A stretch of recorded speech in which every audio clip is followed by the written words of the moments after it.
Hi guys, welcome to the Monday edition of Facebook Live Online Recovery Support Group. My name is Kelly Kirk and I am a certified peer support specialist in Richmond County, North Carolina. So thank you for watching, and let me read our little introduction really quick. Welcome to the Facebook Live Online Recovery Support Group, supported by the Sandhills Opioid Response Consortium. This is a forum where people in recovery can come together. We are here to encourage and support individuals on their recovery journey by sharing our own experience, strength, and hope. Our meetings consist of daily readings, meditations, devotionals, and open discussion. We only ask that when sharing, you adhere to the rules and guidelines of the page. All recovery paths are welcome, and please feel free to share your comments down in the comment bar right there. So, this is my second time trying. My phone is not cooperating. I put it on Do Not Disturb, and it rings anyway. So anyway, hopefully it'll take it. Hi, Amber! Oh, it says I can bring you on camera. I don't think I will though. Okay, so today I thought we would talk about opioid overdose, withdrawal, and some options for getting off of drugs. Hi, Amber. So a little bit of statistics for you. In 2018, every day, 128 people in the United States died of a drug overdose. She said no. The misuse of an addiction to opioids, including prescription painkillers, heroin, and synthetic opioids such as fentanyl, is a serious national health crisis, as well as a social and economic welfare crisis. The Center for Disease Control and Prevention estimates that the total economic burden of prescription opioid use alone in the United States is $78.5 billion. So how did this happen? Well, in the late 1990s, pharmaceutical companies reassured the medical community that patients would not have a problem with addiction with these pain pills. And their thing was no patient should be in pain. And I can remember doctors saying, like, what's your pain on a scale of 1 to 10? Well, these pharmaceutical companies were convincing the medical community that their drugs were safe to prescribe. So anyone in any kind of pain was getting a prescription for Vicodin or, OxyContin or whatever. And pretty soon, this subsequently led to widespread prescribing of these pills, and it didn't take long before it was clear that these medications were actually highly addictive, and the opioid rate went way up, and people were seriously getting addicted.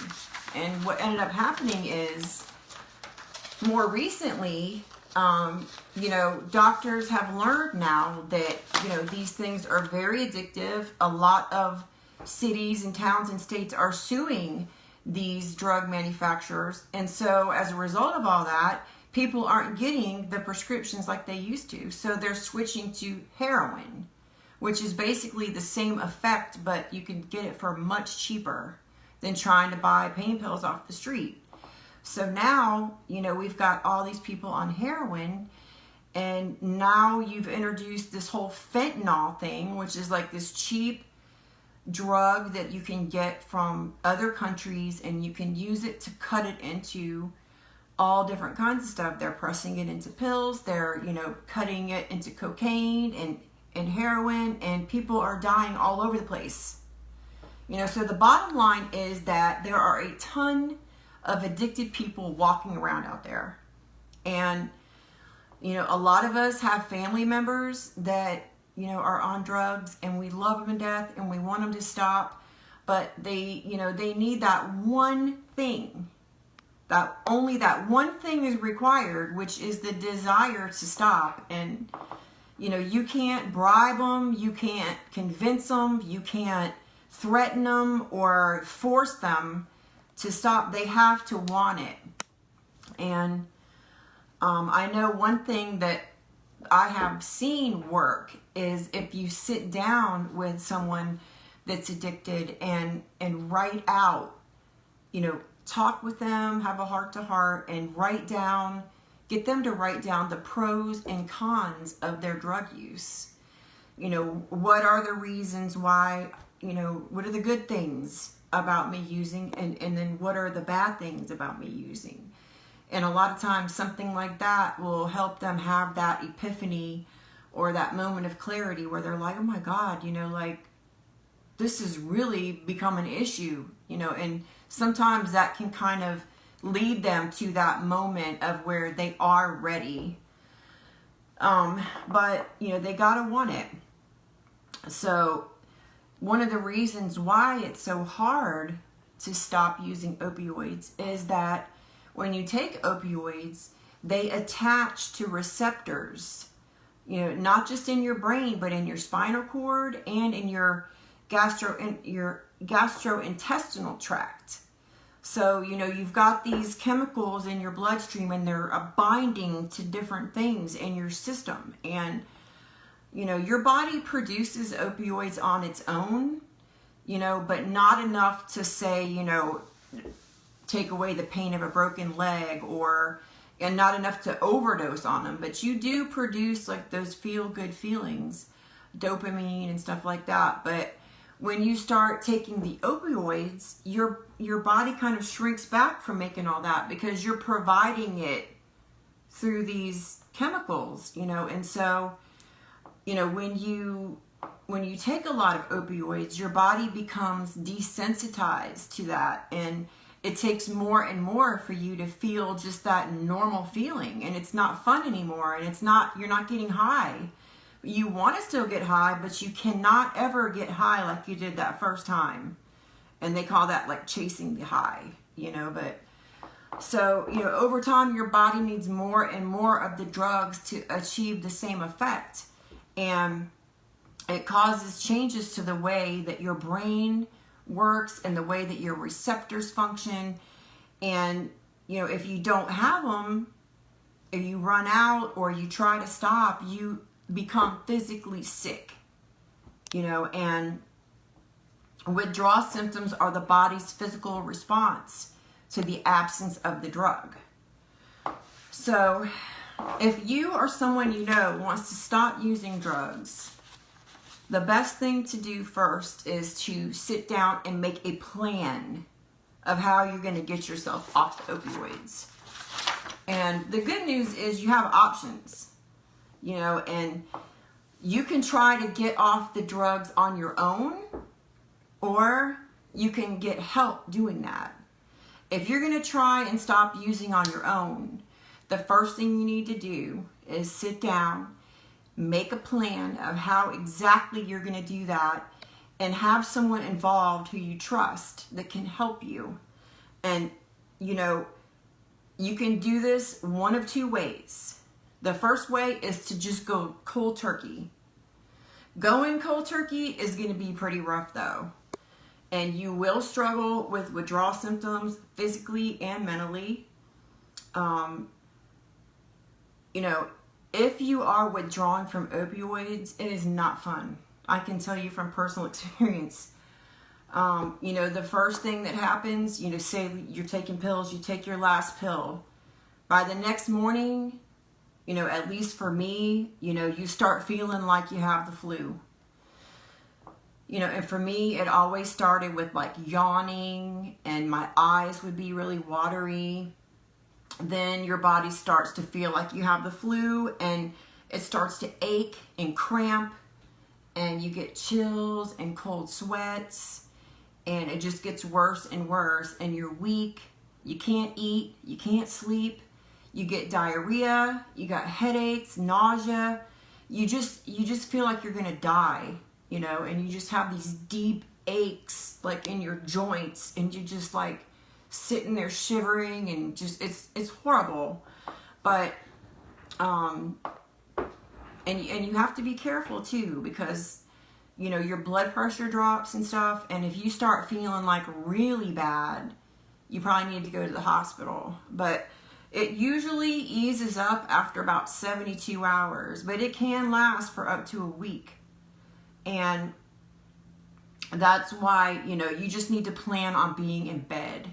Make sure the kids are getting taken care of or whatever, and take off of work or whatever. And if you're going to go cold turkey, stay in the bed. Take lots of hot showers, drink plenty of water, force yourself to eat something, take ibuprofen. Just do whatever you can to kind of ease the symptoms. Because basically what's happening is your brain and your body are screaming for the opioids. They want them. And that's when you can start playing tricks on yourself in your mind, because you know that you can make all that away using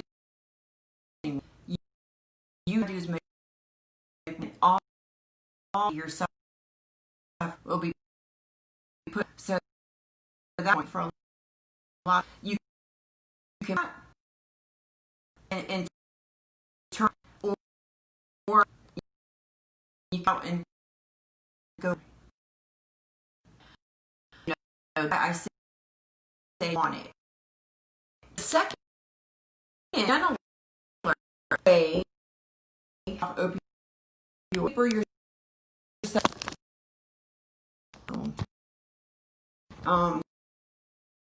And they're gonna have to scan.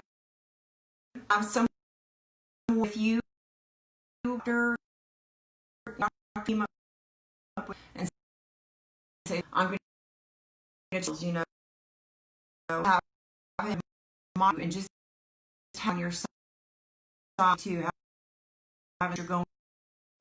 A lot of times, your wife, your sister, that you said hard.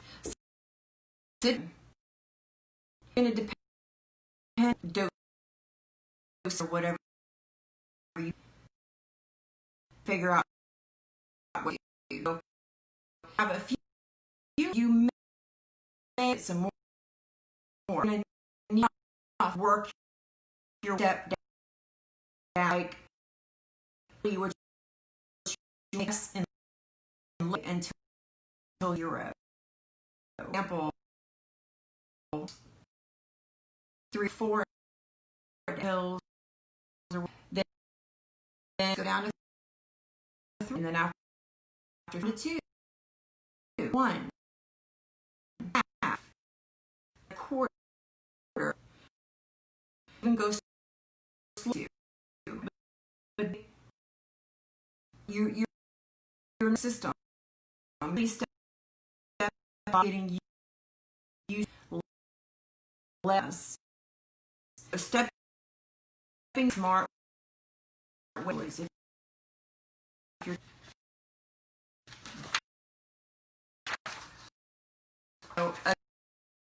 again struggle with also. So this is a person and make them ahead like ask you give it its whole and let your daily woman be to it and be your down. Now I'll tell you treatment best way to recover. I agree a lot of health insurance. So the people are going to have someone insurance or a basic option. If you redoing is packing you're where you on your focus on getting help you be with drugs like contrast or coming I'll give you to help you best thing after go to inpatient. Outpatient, if they're at home, your home, but just facility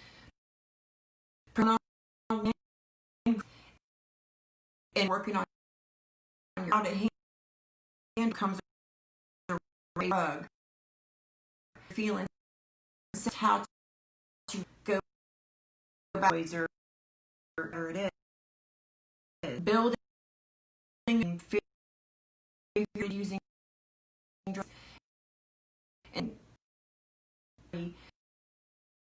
child or your line is a good idea or lines being but you need to stop yourself and seeking your obsessing and makes one and it's something you already have those so you have to make sure meeting your therapist saying personal is it's sounding yourself in the same place I drug and around 30 now around people are going to use it's just gonna,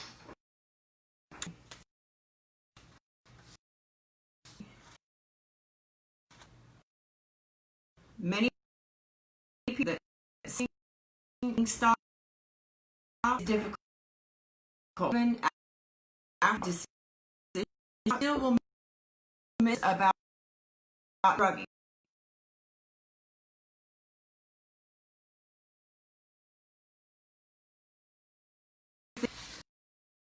in your time available that you help another really difficult forget about them you know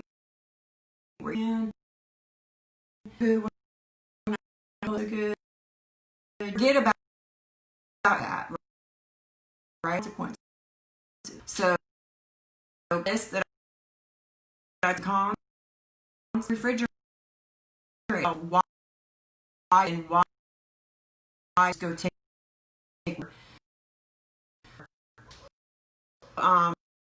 option opioids treat which is they don't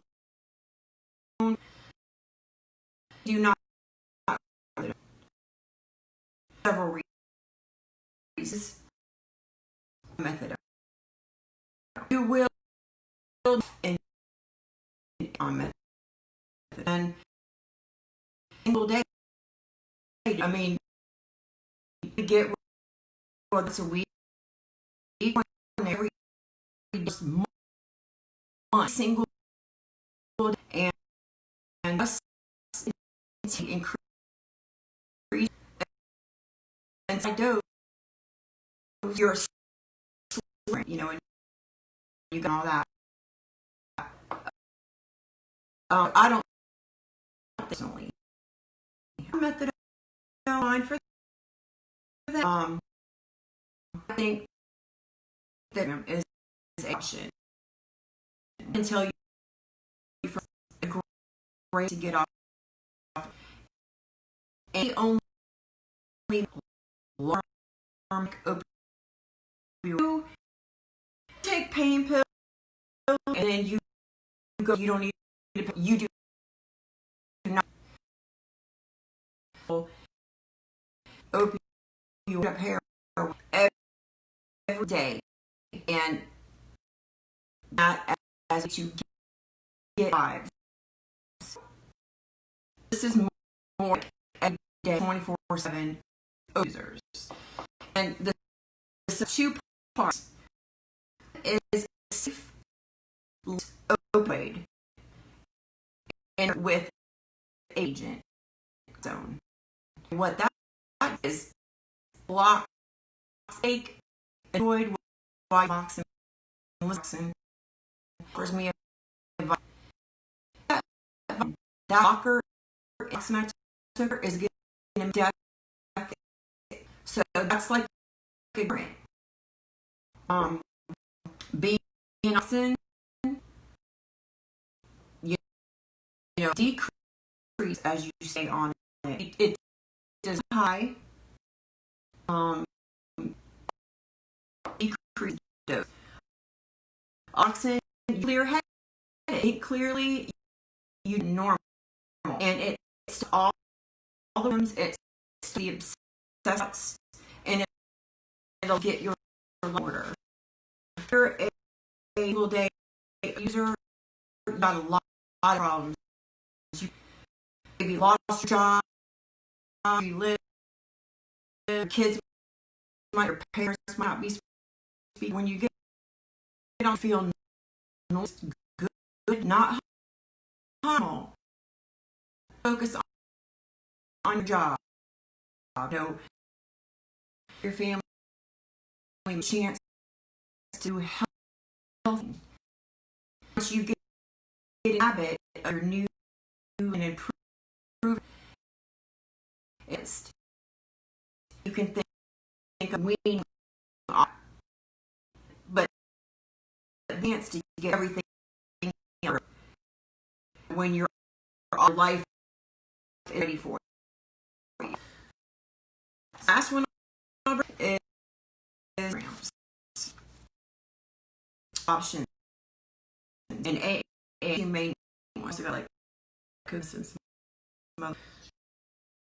but these are me, you know, based the and step so 3. This one is power and alcohol. So step right that you have admitting this over substance, and then you from there spiritual you all the other people men doing a detour on life. It takes a long step.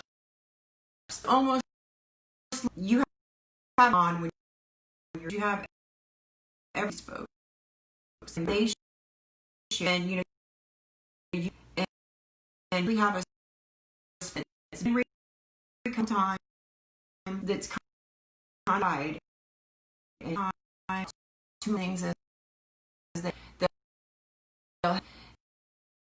they have activities. I know rock the Messiah. There's a couple there. You could go other Meade County.